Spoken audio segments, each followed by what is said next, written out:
네, 오늘도 두 분의 전문가가 엄선한 관심 업종과 거기에 발맞춘 최선호주 각각 두 개 종목씩 마지막엔 히든주까지 준비되어 있습니다. 끝까지 함께 해주시면 좋을 것 같고요. 자, 먼저 김영구 전문가와 함께 자세한 전략 세워볼까 합니다. 관심 섹터부터 화면으로 만나보시죠. 자, 오늘 준비하신 쪽은 자동차입니다. 수출 이야기를 좀 풀어봐야 될 것 같은데 미국의 관세 조치에도 불구하고 8월 수출이 역대 최고치를 기록했습니다. 이제 보니까 자동차도 마찬가지일 것 같아요. 미국의 다른 시장에서도 판매가 많이 되면서 8월 실적이 좋았잖아요. 네, 맞습니다. 8월 판매량이 2.9% 정도 올라갔으니까 일취월장했다고 봐야 되는 네네. 게 맞습니다. 현대기아는 지금 글로벌 시장에서 견고한 수요를 바탕으로 해서 8월 한 달간 내수에 12만 4천 대, 수출은 21만 2천 대, 합해서 33만 6천 대를 갖다 판매를 했고요. 특히 전기차라든가 서브차가 글로벌 시장에서 강세를 보이면서 수출 실적을 견인을 했어요.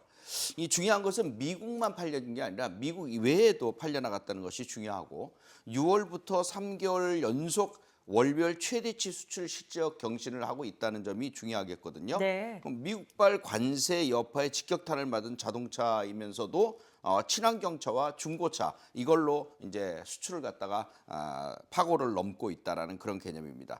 그럼 전기차가 잘 팔린 이유가 뭘까? 결국 9월 말까지 신청한 신차 부분에 대해서는 보조금을 지급해 주거든요. 네네. 아마 그것 때문에 밀어내기식의 판매가 호조를 띄웠던 것으로 해석이 되고 9월 말까지는 이어질 것으로 보여집니다. 네, 노란 봉투법과 관련해서도 어떨까? 이 부분을 또 저희가 짚어볼 필요가 있을 것 같은데요. 아무래도 제조업 분야에서는 불확실성 비용이 증가하면서 이익이 줄지 않겠는가? 이런 우려의 목소리가 있습니다. 이 부분에 대해서는 어떻게 해석하고 계실까요? 일단은 결론적으로 보면 시간이 해결을 해줄 것 같고요. 네. 요번에 조지아주에 그 문제가 하나 있었어요. 불법 체류 문제로 그 500여 명이 검거되는 초유의 사태가 벌어졌지만 정부의 발빠른 대처로 이제 영향은 없을 것으로 예상이 되고요. 네. 또 이 노란봉투법은 단기로는 불확실성이나 우려감이 커지는 것은 사실이에요. 비용 증가도 당연히 있을 수 있죠. 생산 라인 중단이라든가 공급망 차질 이런 것도 우려가 되겠죠. 또 파업 시에 납기를 맞춘다든가 비용 증가라든가 신뢰도 하락 이런 부정적인 영향도 있어요. 근데 JP모건이 이런 얘기를 했어요. 노란봉투법이 자동차 등 제조업에 미치는 영향은 미미할 것이다. 저도 그렇게 보고 있어요. 이게 큰 네네. 문제는 아니라고 보여집니다. 자, 상반기에 사실 시장을 주도했었던 건 조방원. 다들 아시는 것처럼 조선 방산 원전 쪽이었습니다. 저희가 지금 자동차 업종을 이야기하고 있는데 이때 또 가장 소외됐던 쪽이 자동차가 아니었나라는 생각이 들어요. 증권가에서는 최근에 이제 밸류에이션 매력을 좀 부각시키고는 있긴 합니다만 정말 비중에 실어가도 괜찮을까요? 뭐 어느 정도 선이면 적절하다 보실까요? 저는 좋다라고 보여집니다. 네. 일단 조방호는 많이 올랐잖아요. 그렇죠? 그래서 그 오른 와중에 소외가 돼 있었는데 소외됐던 이유들은 여러분들도 아시다시피 관세에 대한 불안감이라든가 여러 이유들이 있었을 겁니다. 그렇겠죠. 근데 예. 이미 실적이 말해주고 있잖아요. 충분히 일단 저평가돼 있고요. 두 번째로는 주가 패턴상 바닥권부터 느리기는 하지만 꾸준히 야금야금 올라오고 있다는 점에 네네. 주목을 해주셔야 돼요. 일단 이런 패턴을 야금이 패턴이라고 하는데 야금야금 올라가다가 또 이제 주가가 뻥 뛰는 이런 현상이 나타나기도 하거든요. 네. 어쨌든 이 종목들을 만약에 매수를 한다면 당장 여러분들에게 단타나 단기 전략으로 큰 수익을 본다는 개념보다는 조금 중기적인 개념으로 좀 접근을 해주는 것도 좋을 것 같고요. 중기 스타일의 이런 완성차 같은 경우에들은 한 종목당 한 5에서 10% 정도 그 이렇게 정도. 정도 네. 안정적인 그 매수를 해주면 좋을 것 같고 부품주들도 완성차와 비해서 주가의 움직임이 좀 빠른 편이긴 하니까 이런 쪽도 좀 병행해서 투자를 해주면 좋을 것 같습니다. 지금 부품주 말씀을 주셨으니까 이 네네. 부분도 좀 같이 여쭤볼까요? 뭐 완성차 업체 쪽에 있을 거고요. 또 관련된 부품주 쪽에 있습니다. 투자자 입장에서 지금 뭐 접근할 땐 어디 쪽이 더 매력이 높다 보세요? 이게 그렇습니다. 형님은 형님대로 품위가 있고 동생은 동생대로 멋짐이 좀 틀릴 수 있겠죠. 네. 완성차하고 부품주는 좀 뗄래야 뗄 수 없는 관계인데 요즘 완성차나 부품주들의 매력이 하나 더해졌는데 로봇이라는 거예요. 로봇. 예, 네. 신사업 진출에 비해서 이제 기대감이라든가 모멘텀이 생기고 있는 것인데 오히려 빠름 쪽으로 본다면 동생인 부품주가 더 나을 수 있겠고요. 속도전에서. 예, 네. 완성차의 실적 오전이 부품주들까지 연결이 되면서 실적 오전이 서로 맞물리는 그런 과정이거든요. 그래서 다만 내가 빠른 것을 선택할 것이냐 하면은 부품주들 쪽이고 조금 느리지만 안정적으로 갈 것이냐 하면은 완성차 쪽을 선택하면 되겠는데요.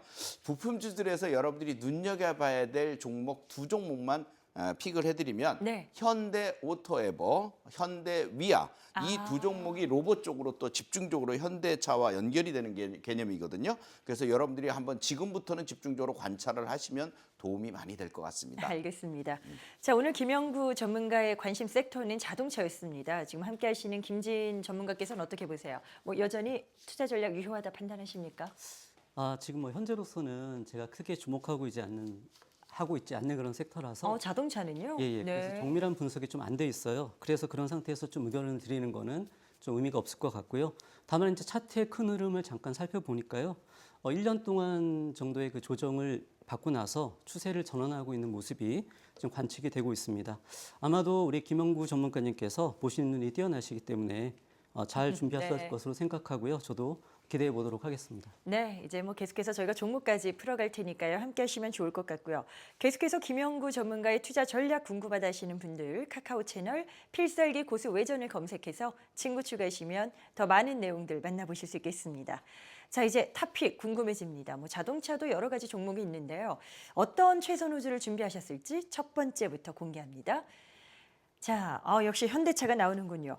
관세 리스크로 만년 저평가를 좀 보여주고 있는 현대차인데 최근에는 또 약간 상승 쪽으로 기대를 거는 그 여력에 기대를 거는 목소리도 높아지고 있습니다. 증권가에서 특히나 또 이런 긍정적 전망들을 보여주더라고요. 배경은 어디에 있을까요, 전문가님?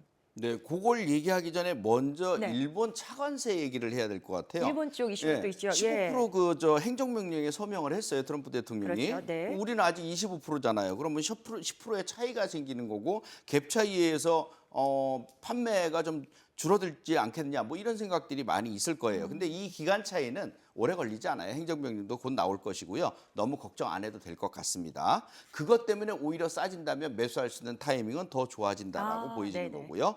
한미 정상회담을 앞두고 꾸준히 오르던 주가가 단기 차익 실현 매물이 쏟아지면서 조금 조정 구간을 거치기도 했는데요. 대형 우량주 패턴으로 보면 뭐 이건 당연시 여겨져야 되는 그런 상황이고 지금 주가는 22만 원 선 전후에서 머무르고 있는데 실상 도요타나 혼다 이런 글로벌 기업들에 비해서는 오히려 30%에서 40% 정도는 완전히 저평가되어 있는 그런 네. 상태로 볼 수 있어요. 그래서 제철이나 자동차, 로봇 등 현대차의 그 미래 경쟁력을 좌우할 핵심 산업에 36조 원을 이번에 투자를 하기로 했는데 미국의 밸류체인 구축을 하고 있죠. 그래서 이런 내용들로 생각을 한다면 자동차의 생산 능력 또한 굉장히 좋아질 거고요. 그렇다면 전기차, 하이브리드, 내연기관차 이렇게 3종 세트로 해서 전차종 라인업을 갖다가 진행하면서 공격적으로 생산이 될 것 같아요. 그러면 가격 인상을 최소화하면서 북미 시장 점유율을 높여가는 이런 전략이 맞아떨어질 것으로 보여집니다. 자, 현대차와 이제 로봇 관련된 그 전략들도 저희가 짚어보도록 하겠습니다. 피지컬 AI에 대한 투자를 상당히 적극적으로 보여주고 있는데 로봇 시장 진출, 특히나 그 로봇 아틀라스죠. 미국 신공장에는 시범 투입하겠다 이런 이슈가 또 있었더라고요. 네. 로봇 산업에 진출하는데 이거는 뭐 현대차 그룹만 문제가 아니고 전 글로벌 기업들이 전부 다 이 로봇에 집중을 하고 있거든요. 네. 이 현대차는 보스턴 다이너믹스를 2021년에 인수를 했어요. 그래서 4족 보행 로봇 스팟이라든가 2족 보행 로봇 또 아틀라스 또 물류 로봇인 스트레치 이렇게 개발한 기업인데 이 보스턴 다이너믹스를 이용해서 이번에 아틀라스를 갖다가 신공장 그러니까 메타플랜트 아메리카 여기에 시범 투입하는 방안을 지금 검토를 하고 있거든요. 그래서 연 3만 대 생산 규모의 로봇 공장을 신설하고 또 로봇 생태계의 허브를 구축한다는 그런 계획인데요. 자율주행과 인공지능 소프트웨어의 정의차라는 할 수 있는 SDV 이런 쪽에 대한 미래 신기술과의 결합을 갖다가 염두에 둔 전략이라서 이것이 아마 미래 프로젝트에 상당한 영향을 미칠 것으로 보여집니다. 사실 지난해부터 현대차의 주가를 살펴보면 이렇다 할 뭐 큰 탄력은 보여주지 못하지 않았습니까? 그렇기 때문에 이제 이 자동차 섹터에 대한 접근에 대해서 많은 분들이 좀 망설이실 수도 있겠다라는 생각이 듭니다. 골드만삭스 뭐 보고서도 하나 있었더라고요. 뭐 연 순이익의 어떤 그 주당 순이익의 증가치를 예상하는 내용이었는데 어떠세요? 뭐 통괄적인 그 전략을 잡아본다면 네. 어떤 의견 주실까요? 일단은 결론부터 얘기하면 30만 원까지는 상승 가능할 것 같습니다. 30만 예. 원. 다만 이게 단기에 무슨 개별 종목들처럼 빵빵 튀는 그런 종목이 아니니까 조금 단중기적인 그 개념을 좀 도입을 해서 보시고요. 네. 지금은 위에 걸려 있는 매물들을 소화하는 과정이기 때문에 하루의 움직임이 플러스 1%, 마이너스 1%, 그 정도로 왔다 갔다 하는 그런 정도예요. 그럼 당연히 그러다 보니까 느릴 수 있겠죠. 근데 지금 준비한 차트를 보시면 그 야금야금 올라간 게 벌써 수개월 됐거든요. 네. 저점을 찍어놓고 쌍바닥을 찍어놓고 올라가는 그런 개념인데 이제 그 위에 있는 22만 원, 23만 원에 있는 매물을 거의 소화를 해내고 있는 과정입니다. 그래서 23일인가요? 7월 31일 날 이미 한번 23만 원을 한번 돌파했다가 밀렸었거든요. 그것이 이제 매물 소화 과정에 어느 정도의 물량을 흡수를 했다 이렇게 보는 거고. 네. 외국인들 수급을 보면 지금 굉장히 좋은 편이에요. 8월 들어서도 집중적으로 매수를 하고 있는 모습이 보여지고 연기금이나 기관들까지도 가담을 하고 있는 것이 보여져요. 그래서 패턴상으로 보면 매물 소화 과정을 분명히 보여주고 그것을 위해서 야금이 패턴을 보여주는 것이라면 이러다가 양봉 하나가 대자 양봉이 나타날 수 있는 가능성이 굉장히 높은 상황입니다. 문제는 저 빨간색으로 돼 있는 그 25만 원의 2차 저항선이 문제인데요. 네. 그 2차 저항선을 넘느냐 마느냐가 이 기업의 이 현대차의 아킬레스건이라고 보면 됩니다. 저것만 돌파를 하면 멋진 그림이 나타나면서 제가 말씀드렸던 목표치가 오게 될 텐데요. 매수 적정가는 22만 원 선 전후부터 21만 원 사이. 네. 여기가 여러분들에게 매수할 수 있는 매집 가격이고요. 목표치는 25만 원과 30만 원까지는 기본적으로 보시고 손절가는 20만 원 잡아드릴게요. 알겠습니다. 현대차 전략 세워봤습니다. 추가적으로 궁금하신 분들은 카카오 채널 필살기 고수 외전을 검색해서 친구 추가하시면 되겠습니다. 자, 김영구 전문가의 두 번째 탑픽 어떤 종목이 등장할지 역시 바로 공개하도록 하겠습니다. 자, 이번에는 기아차로 넘어가 볼까 합니다. 국내 전기차 시장이 오랜 침체를 딛고 이제 반등 조짐을 보이고 있는데요. 내년부터 정부의 전기차 전환지원금이 지급될 예정입니다. 자, 이렇게 된다면 전기차의 강자라고 할 수 있는 기아차, 수혜가 좀 톡톡히 있지 않을까 기대하고 있더라고요. 네, 맞습니다. 일단 가성비 갑인 EV3를 주목해야 될 것 같고요. 네. 정부가 전기차 보급 확대를 위해서 차종 간의 보급 물량 조정이라든가 보조금 지급 체계를 개편에 나섭니다. 그래서 기아의 신차 효과와 캐즘을 극복하는 그런 가능성을 엿볼 수 있는 면모가 될 텐데요. 네. 이 신차 모델을 통해서 전기차 캐즘을 극복하고 대중화에 나서겠다 이런 개념인데요. 지금 보면 EV3는요, 지금 중간에 딱 있는 그 모델이에요. 그 24년 7월에 출시된 EV3 소형 서브 전기차라든가 누적 판매량이 벌써 15,000대를 기록하면서 독보적인 입지를 다지고 있거든요.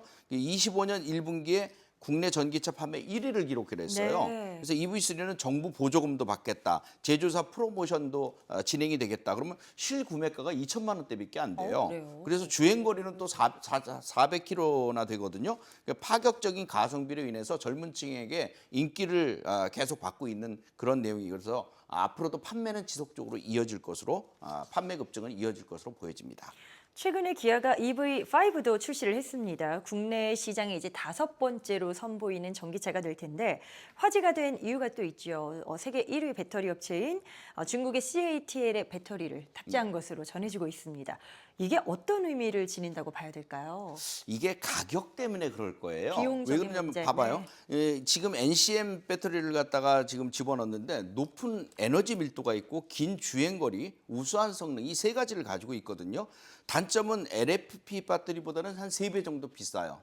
그런데 굳이 왜 이걸 쓰느냐? 결국은 이 아까 얘기했던 성능적인 차이 때문에 그런데요. 네. 일단 EV5의 전략적